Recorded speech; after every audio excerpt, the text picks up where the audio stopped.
तर भय बिनो होय ना प्रीत असा इशाराही काफी है असं म्हणत हा पाकिस्तानसाठी इशारा होता। पाकिस्तानच्या न्यूक्लिअर कमांडवर आम्ही हल्ला केलेला नाही असंही स्पष्ट करण्यात आलं। पाकिस्तानच्या न्यूक्लिअर कमांडवर आम्ही हल्ला केला नाही। भारतीय लष्कराचे हे महत्त्वाचे मुद्दे। पाकच्या किराणा हिल्सवर न्यूक्लिअर कमांड आहे, आम्हाला माहिती नाही। भय बिनो होय ना प्रीत इशाराही काफी है, भारतीय सैन्याचा पाकला इशारा। आपले सर्व एअरबेस ऑपरेशनल, पुढील मिशनसाठी तयार आणि तत्पर आहोत।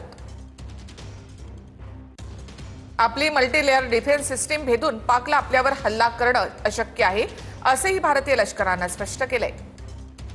आपले सर्व एअरबेस सुरक्षित आहेत आणि सुरळीत सुरू आहेत। पाकिस्तानने वापरलेलं चीनचं PL-15 मिसाईल आपण पाडलं असंही लष्कराने म्हटलेलं आहे। पाकिस्तानच्या ड्रोनला लेझर गननं पाडलं, भारतीय सैन्याची अधिकृत माहिती। पाकिस्तानमध्ये झालेल्या नुकसानीला पाक सैन्य जबाबदार आहे। आमची लढाई पाक सैन्यासोबत नाही तर दहशतवादाच्या विरोधात आहे।